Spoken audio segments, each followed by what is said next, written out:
Olá, eu sou André Gaspar e esse é o podcast Só Doutores, o programa que leva até você as mentes mais brilhantes da universidade. E hoje eu trouxe aqui uma mente brilhante para falar sobre um projeto extraordinário que se chama Narradores do Recôncavo. Recebo hoje aqui a professora Cláudia Albuquerque de Lima. Oi, Cláudia, tudo bem? Tudo bom, André? Agradeço muito, é uma honra, e que honra, essa mente brilhante está dentro desse podcast organizado por você e por Ana. Pois é, nós nos conhecemos no CEAPIP, né? Que é um órgão da UNEB, que foi criado agora para a gente pensar sobre práticas pedagógicas inovadoras. E você tem um projeto fantástico. Eu tive o prazer de ler o material sobre o seu projeto, fiquei fascinado. Eu queria que você compartilhasse um pouco com as pessoas esse projeto, que é o Narradores do Recôncavo, e contasse para a gente o que é realmente esse Narradores do Recôncavo e como surgiu essa ideia. Isso, você já é um grande narrador aqui, pelo que eu estou vendo, justamente esse narrador que atua, que começa a contar as histórias, que participa, né? As pessoas, das coisas que acontecem, conectam na realidade. O narrador é aquele que conecta os indivíduos entre si do que acontece. Então, ele nasceu, o nosso projeto, em 2010, na UNEB, do Campo 5 de Santo Antônio de Jesus, justamente com uma observação de sala de aula. Eu sou professora dessa área de produção de texto, leitura e produção de texto, né? E de artes também. E propus aos estudantes lerem algum texto, a gente sempre escolhia um de todas as turmas, isso geografia, isso de todas as nossas licenciaturas, que lá são licenciaturas de história, geografia, letras em inglês, letra espanhol e letras com português. E nisso os alunos produziam e desenvolviam aquela leitura de um livro, ou de um filme, ou o que fosse, né? E, nesse caso, desenvolviam da forma que melhor quisessem recontar aquela história. Tipo, quase um reconto, mas que eles abordavam, principalmente com as tecnologias. Eles tinham a liberdade para escolher. Isso, para como recontar aquela história. Mas, no que eu fui observando essas produções, eu verifiquei que havia uma produção muito grande na área de literatura de cordel, que é um tipo de literatura muito específica, né, do Nordeste principalmente, né, e do Sertão. Isso me chamou a atenção. Aí propus a gente estudar sobre isso, que produções são essas, e fazer convites às pessoas que fazem esse tipo de literatura popular, que é muito rico, né, não só no Nordeste, mas muito rico. Na região, no Recôncavo, e fomos tentar identificar o porquê dessa produção dos estudantes, de trazerem isso como forma de contar as histórias, né, que eles descobriam. E aí, boas coisas a gente descobriu. Maravilha. E é um trabalho bem bacana esse, porque se a gente parar para pensar, as pessoas acabam se conectando às outras a partir de boas histórias. Então, isso desde quando o homem passou a habitar a Terra. Então, a gente tem aquela alegoria da caverna com a fogueira e as pessoas ao redor contando histórias, né? Então, isso cativa as pessoas.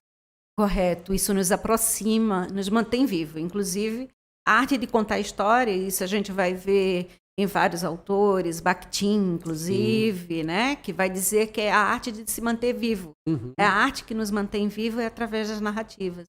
O Walter Benjamin, ele vai também, que é um dos suportes, são os suportes das teorias, né, das nossas pesquisas, ele vai dizer que são as experiências que a gente tem, né, de vida, ou traumáticas, ou felizes, que nos vai permitir que essas histórias sejam replicadas, e também como alívio.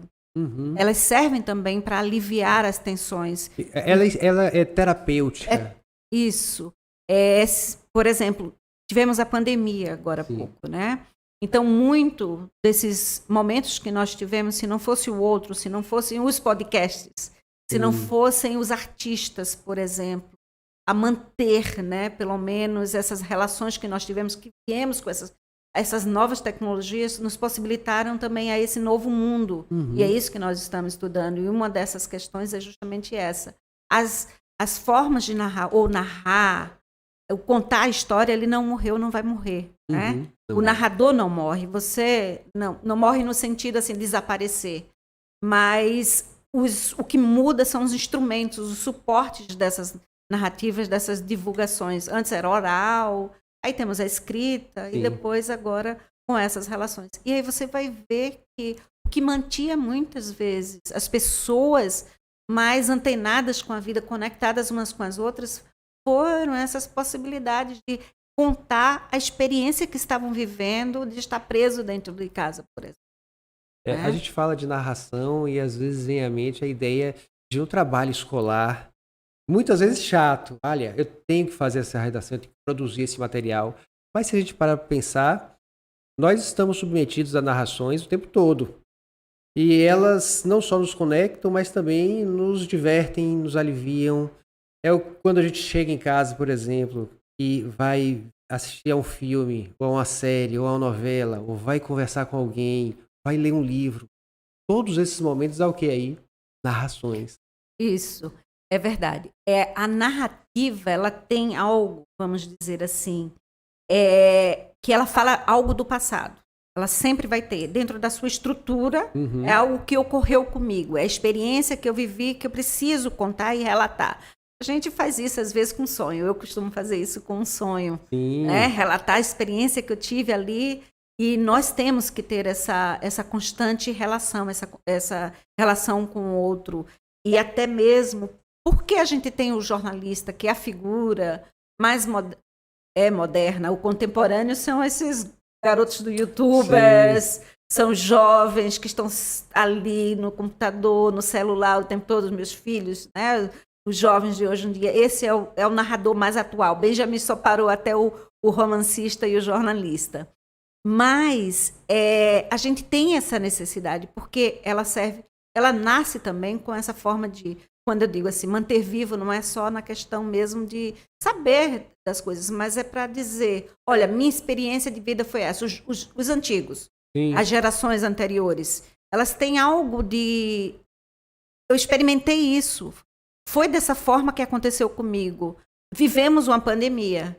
Então, a gente tem para dizer, cuidado, os alertas. Então, é uma forma da gente também sobreviver com a experiência do que já passou, com o outro das antigas gerações. Foi assim que eu fui. Então, é mais ou menos isso. E o Projeto Narradores, né, ele nasceu também nessa discussão. E lembra do Narradores do Javé? Sim, lembro. Pronto, virou filme. Foi filme naquela época, tal, narradores, e eu trabalhando com essas tipologias textuais em sala de aula, né? E aí veio essa ideia, essa proposta, né? Que eles se empolgavam em ver essas narrativas, em contar essas histórias e recontar essas formas. E o cinema ajuda muito, nos ajuda muito a compreender esse passar do tempo também. Né? É um grande narrador o cinema, tanto é que as séries hoje em dia são essas formas da gente tem de contar. Bom, mas a gente desenvolvemos projetos sobre isso, né? E desenvolvemos diversas atividades. O Narradores não ficou só de analisar o que se produzia. Ele cresceu. Ele foi crescendo ao longo desses 10 anos.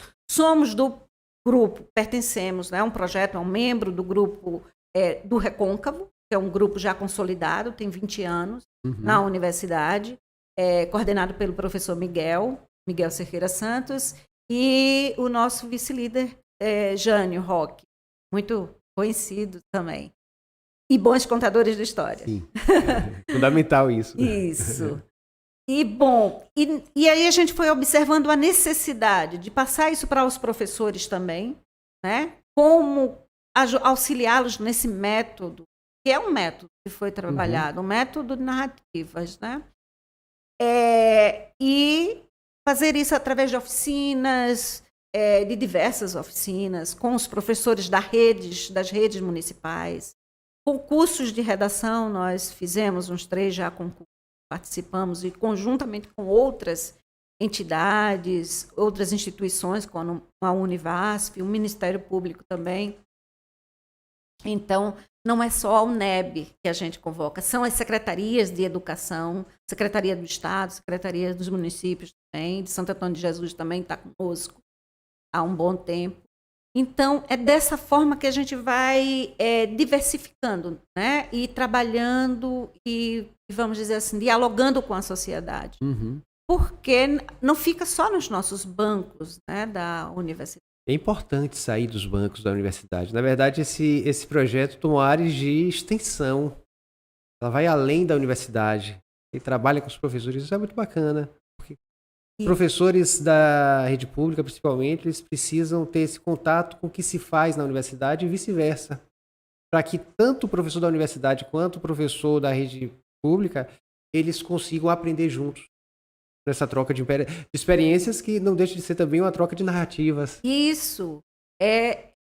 Nós temos, lógico, projetos da plataforma Freire na universidade, faz um pouco disso. Fui professora da plataforma, de algumas delas, e temos esse link e a gente vê a necessidade e a demanda das escolas, dos professores, né? Nessa momento tão importante da educação que a gente precisa, né? E os estudantes também. Nós estamos desenvolvendo agora, por exemplo, uma performance, juntando, acho que esses 10 anos de trabalho que o Narradores vem desenvolvendo, fiz uma coletânea de todos, de diversos trabalhos e fiz uma performance. Desenvolvi um texto, um roteiro para uma performance. Uhum. Né? Uma peça teatral performática, corpo, com música, com dança, e para contar a história do Recôncavo, da região do Recôncavo. Salvador faz parte do Recôncavo. Tem alguns aí que vêm, não, é a região metropolitana, mas o entendimento até de Milton Santos, e aí também liderado pelo nosso líder de grupo, Miguel Cerqueira, é de que são 89 municípios que fazem parte, Salvador também. Dessa ponta. O que é o Recôncavo? Até para explicar e dar a ponta para essa história que nós estamos contando através de uma performance musicada, né? Audiovisual e musicada.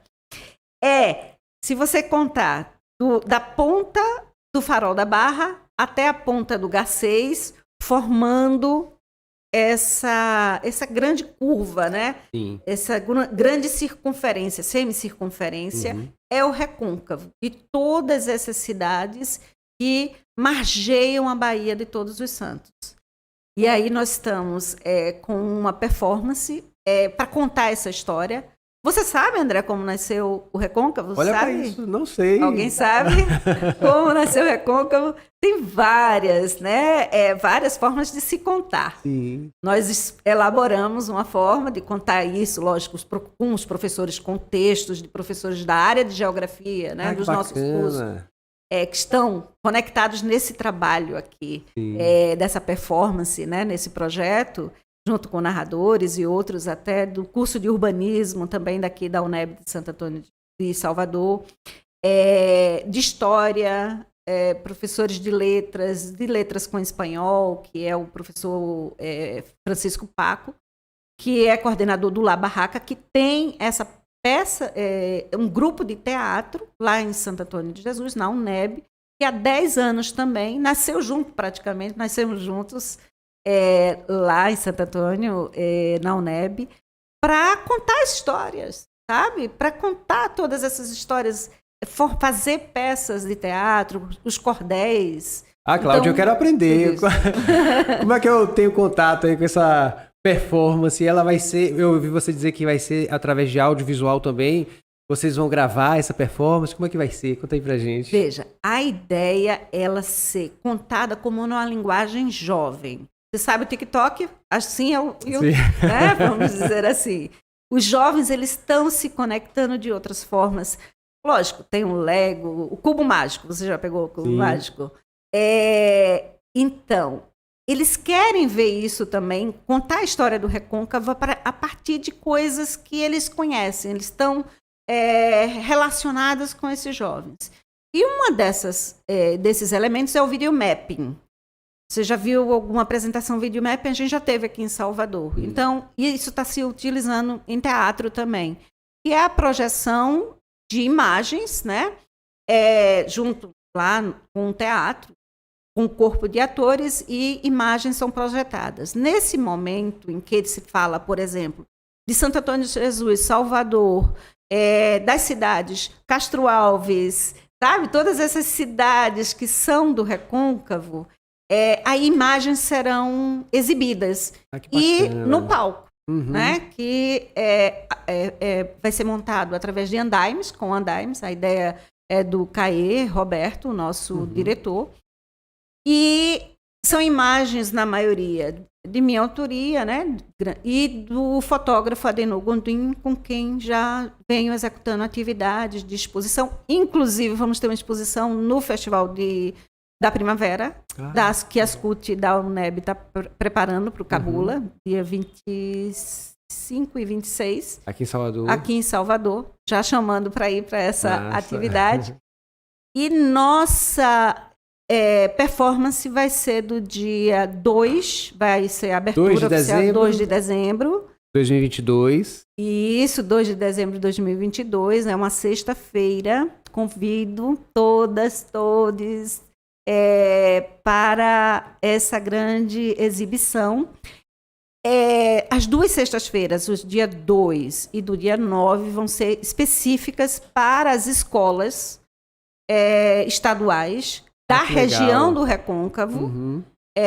A Secretaria de Educação do Estado que vai levar esses grupos de escolas, né, para assistirem à performance, nessa contação de histórias sobre o Recôncavo. Então, eu preciso até lembrar como nasceu o Recôncavo, eu preciso essa pontinha também. Então, e no dia 2 à noite vai ser a abertura oficial, e sábado, domingo, do dia 3 e 4, depois ela volta no dia 9, 10 e 11, para abertura, para quem estiver no Recôncavo, por favor, compareça, que não vai perder essa história fantástica. Maravilha. E a história, André, ela é narrada por um mitólogo. Você sabe o que é um mitólogo? Um mitólogo que conta, vamos dizer assim, as mitologias, a forma do universo, como ele foi criado, por exemplo. Aí começa com um mitólogo dizendo que veio um grande pássaro de plumas brancas, procurando um paraíso para repousar, e quando cai, acha um ambiente lindo, maravilhoso, que repassa por aqui, por essa região da Bahia, e todo mundo se encanta. Do alto também, Salvador não é só linda, né, pelos corredores, pelas ruas, né, embaixo, mas de cima também é uma maravilha. Então, esse pássaro, ele cai. No que ele cai, ele forma as águas e a Itaparica, que é onde começa essa história do grupo indígena Tupinambá. É narrada, a primeira cena que há para a gente contar. Um mitólogo, aí temos o filólogo, que é da área da filologia, da sua área, né? Pessoas que se relacionam com o texto, né? Com as grandes narrativas, com antigos, livros, né? Como é que nasceu a história? O filólogo, é isso, né? Da crítica textual. O historiador e o geógrafo. E nisso vai conduzindo os causos, a história, né? Muito bonita. É uma construção interdisciplinar. Interdisciplinar entre essas figuras, né? Esses profissionais, esses educadores, principalmente, né? Que estão aí, tem uma marca presente da educação. Na realidade, é uma proposta que nasceu em sala de aula, com experimentações de sala de aula, e foi um clique assim. E por que foi o clique? Me pergunte. Por que foi o clique? Foi o nosso grupo de pesquisa, o Grupo Recôncavo, desenvolveu um evento, o Simpleu, para discutir a ponte que leva Salvador, que conecta, que liga, né? Que é a proposta de conectar Salvador à região do Recôncavo através de Itaparica, através, né, dessa ponte que está aí para sair. Há muitos anos, né? Isso. Tá aí nesse projeto. Quem vive como eu, né?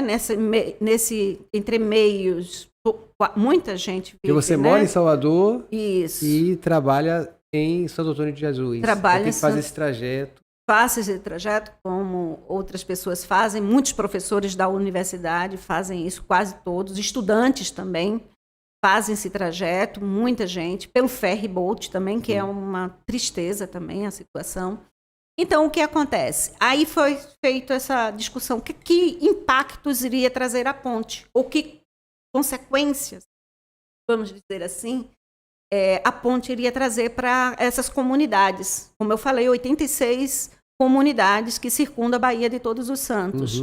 As marisqueiras, os pescadores, todas essas populações que vivem, sobrevivem nessas regiões. O que a ponte vai trazer de benesses e de consequências, né? Então, me veio aquela ideia ali numa discussão acadêmica, né? Também estava em mesa. E aí o Narradores foi convidado a performar, vamos dizer assim. Convidado a levar uma performance. Por conta da ponte. Por conta da ponte. Olha. E aí, além de uma exposição, dessa exposição que é um pouco da minha tese que eu desenvolvi sobre como se construiu a imagem da Bahia, né? Minha tese de doutorado foi essa. E por isso que eu levei para eles também, levei para esse evento e vamos trazer para o Festival da Primavera, da UNEB, uma exposição fotográfica de fotos de Salvador e Adenor Gondim. Bom, e aí me veio aquela conexão, como um corpo humano, a ponte são os corpos humanos, das figuras dos atores, né? Conectados numa conexão mágica, vamos dizer assim, né? E me veio essa ideia de performar. Aí, como logo em seguida veio a pandemia, a gente não conseguiu desenvolver isso, mas estamos desenvolvendo. O grupo do Teatro La Barraca está montando com esse projeto, e tem o apoio da Ascut, que é a Proext UNEB, né? A Proextensão, a Pró-Reitoria de Extensão da UNEB, com a Ascut, que é a Assessoria de Cultura e Artes da UNEB, e tem esse apoio financeiro e outros também apoiadores que estão ligando, né, e fazendo com que isso aconteça, essa performance aconteça, para contar a história dessa região tão linda, tão rica, e de onde nasceu, propriamente dita, a Bahia e o Brasil. Que lindo! E essas imagens, vocês fizeram essas imagens fotográficas em cada cidade? Como foi isso? Vocês percorreram todas as cidades do Recôncavo? Ótima pergunta. Na realidade, Adenor Gondim, fotógrafo, Adenor Gondim, ele se relaciona com quase todas as manifestações culturais da Bahia. Diversas fotos. Podem entrar até no Instagram, no Facebook dele, vocês vão ver e vão dizer: eu vi a Bahia através do olhar desta pessoa, desse fotógrafo, que é de Rui Barbosa, mas mora aqui em Salvador há um bom tempo. Bom, com essas imagens que ele já desenvolveu, percorrendo todas as manifestações culturais, e as minhas também, porque, além disso, eu sou professora de fotografia, tenho um mestrado na área também, doutorado. Já venho estudando, analisando fotografia há um bom tempo, ensinando. E, por que não, moro nessa região aqui do Recôncavo há 15 anos, exatos 15 anos, e venho fotografando. Eu gosto muito de fotografar essa riqueza, beleza que existe. Então, essas fotos, tanto do meu arquivo pessoal, quanto das de Adenor Gondim, estarão lá, e de outras pessoas que vêm se disponibilizando do próprio. Por exemplo, o professor Luiz Cláudio Requião, que é o nosso coordenador do NUP lá, também está disponibilizando suas fotos. Então, a gente vai fazer essa seleção para exibir na hora, no momento. Na performance. Mas nada impede que a gente grave, faça essa gravação. A gente vai contratar os serviços daqui do podcast Doutores para exibir aqui, para gravar e exibir aqui, quem sabe. Pronto, maravilha. Vai ser um prazer pra gente. Agora, deixa eu te perguntar uma coisa, Cláudia. Nesse projeto dos narradores do Recôncavo, qual foi ou quais foram os elementos mais desafiadores durante todo esse processo de construção do projeto? Isso. A primeira questão é trabalhar, né? É muito enriquecedor para nós como professores, para ensinar, como a gente já falou sobre isso, né? Contar histórias é ótimo, tal. Fazer com que as pessoas aprendam, os indivíduos sejam aprendentes, fazer com que eles, né, cresçam junto com a gente, porque a gente chega, por exemplo, a nossa graduação, mestrado, doutorado, os pós que a gente faz, mas ele tem uma intenção, tem um fundo, que não é só para a gente, é para a gente ter melhor qualidade para voltar, ter mais experiências, mais práticas pedagógicas inovadoras para melhorar, para poder dar. Essa é a primeira questão. Mas a gente tem muita dificuldade, principalmente na UNEB, e principalmente porque eu já fui federal, da Federal de Pernambuco, por exemplo, não é nem fazendo comparação. Você é pernambucana, Sou pernambucana, meu sotaque aqui não nega. E hoje tem Mangue Beach. E aí o que acontece? Já fui da UESB, de Vitória da Conquista, isso e na UNEB, pela grande eloquência que vamos dizer assim, a multicampia, sim, né? Nem todas as demandas são atendidas dos professores. Né? Nós não temos estudos, nós não temos aparatos lá para desenvolver. Por exemplo, teatro, a gente tem um auditório um pouco sofrível, vamos dizer assim. Mas a gente vai desenvolvendo as coisas porque gosta, porque quer e porque nós temos um objetivo, uma meta, que é transformar as nossas vidas numa qualidade que os nossos aprendentes, os nossos estudantes também tenham. Esse é o nosso objetivo. É com que eles também vivenciem quase aquilo que a gente vivenciou, ou seja, em trabalhos anteriores, ou na discussão que a gente está tendo aqui, né?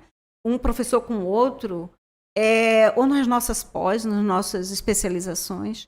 Mas a gente tem muita dificuldade, por exemplo, em encontrar monitores, por exemplo, que sejam habilitados, por exemplo, para edição, porque lá não tem curso de edição na UNEB. A gente desenvolve um trabalho, vai sempre assim, ensinar TV e vídeo para eles, por exemplo, câmera. É complexo porque não tem o suporte. Apesar de que hoje está um pouquinho, vamos dizer assim, as tecnologias pelo celular né, nos habilitam a saber muita coisa, mas eu vou fazer uma pegadinha com você. Olha, posso? Pode. Você trabalha aqui no seu estúdio com iluminação, vamos dizer assim, né? Isso. Mas você entende um pouco de fotografia, o reflexo, o que bate, o que não bate? Tá entendendo? É o entendimento de um leigo que busca a instrução. Isso. Tá não vendo? De um técnico. Isso. Então, às vezes, a gente tem essa dificuldade de encontrar tecnólogos, vamos dizer, nessas áreas que demandam a gente a apresentar coisas boas, com qualidade, performáticas, por exemplo, para o público de Santo Antônio de Jesus. Então, nos faltam também esses tipos de equipamentos, tipos de profissionais, nos faltam verbas também. Eu vou dizer a você, para essa performance, qual é o principal aqui de desenvolver uma performance, uma peça teatral? Eu que estou te entrevistando, eu como jornalista. É o corpo de elenco.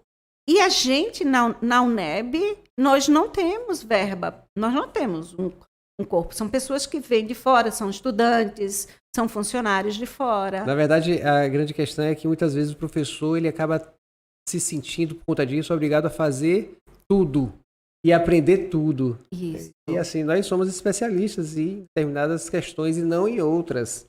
Aqui, por exemplo, eu tenho a sorte de ter uma equipe por trás que está me ajudando a fazer esse podcast, né? Então, a minha função aqui é conversar, que é o que eu sei fazer. Muito bem, muito bem. Então é isso, a gente tem essas dificuldades, né? E principalmente por estar fora do polo Salvador, onde a gente encontra toda uma gama de elementos, de coisas, patrocinadores também, certo? Que em Santo Antônio não tem outra visão, é outra visão. E temos a dificuldade por ser de área rural. Eu me lembro de um podcast que você teve aqui com o professor Agripino. Sim, Agripino Coelho, um abraço para Agripino. Meu colega geógrafo. Pronto, do curso de urbanismo daqui da UNEB.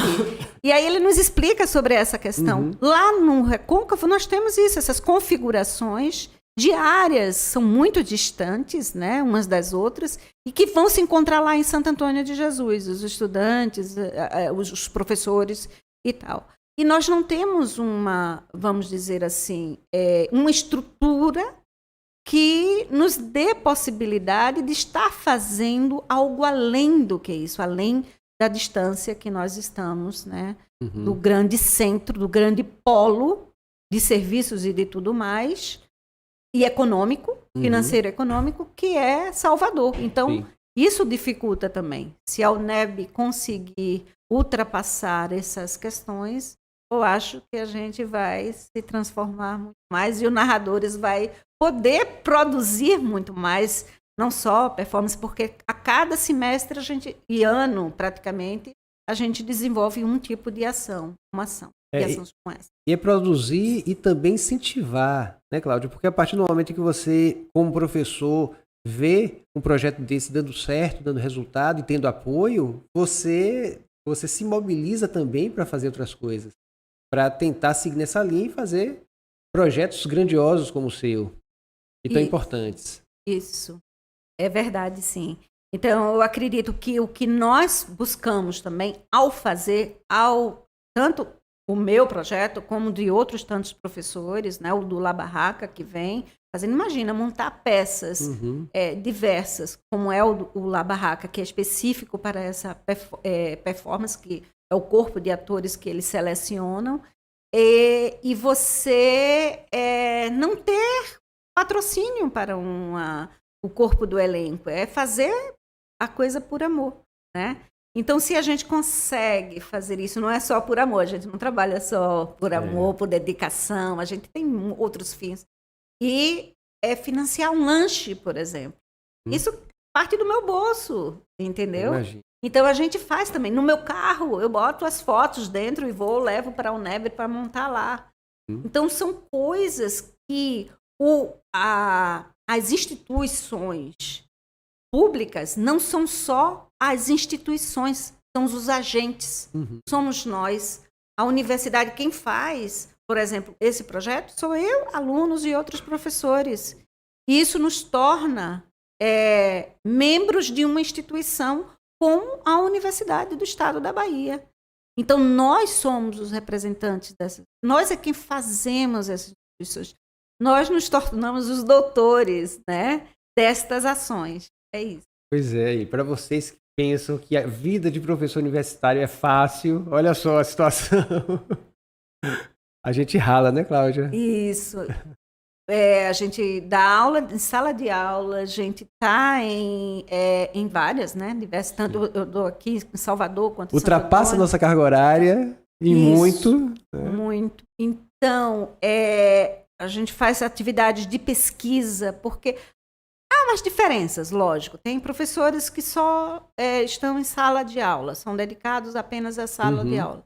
Mas nós que somos dedicação exclusiva, né, para a universidade, a gente só atua praticamente em parcerias, lógico, com outras instituições. A gente não fica no nosso mundo fechado, que essa é uma das questões relevantes para se tratar, né? Que nós fazemos uma performance dessa para sair da universidade, é uma extensão. Então, esse é o trabalho de extensão. É que as pessoas, às vezes, veem a ação de um professor apenas em sala de aula. Mas a gente está o tempo todo ultrapassando esses limites, esses confrontos dos muros da sala de aula. Quando eu estou aqui, eu não sou só Cláudia Albuquerque de Lima, não sou só a professora. Eu sou a instituição que carrego também, eu sou meus alunos. Inclusive, eu sei que já estamos terminando, mas eu pedi para você até me instigar, né, sobre essa questão do que surgiu. Eu vou só ler, posso ler? À vontade, claro. Inclusive com esse trabalho, né, que é tão enriquecedor, porque nos instiga, né? Eu poderia ficar muito bem em casa, né? Mas é tão instigante. A narrativa, voltando até à nossa conversa inicial, sim, o que é a narrativa e como os nossos estudantes, eles trazem para a gente e a gente aprende um com o outro. E aí foi despertando essa coisa de trazer a narrativa, de trabalhar mais narrativas com eles e de descobrir que no Recôncavo a literatura de cordel é muito forte. Né? Temos de Santa Amaro, Cuica de Santa Amaro, que foi um grande apresentador, vários outros. Franklin Machado, que é de Feira de Santana, tantos que reunimos muita gente, inclusive Bully Bully, sim, que não é do Recôncavo, mas ele é já absorvido, ele já é da UNEB, ele já é daqui de Salvador, já mora há muito tempo.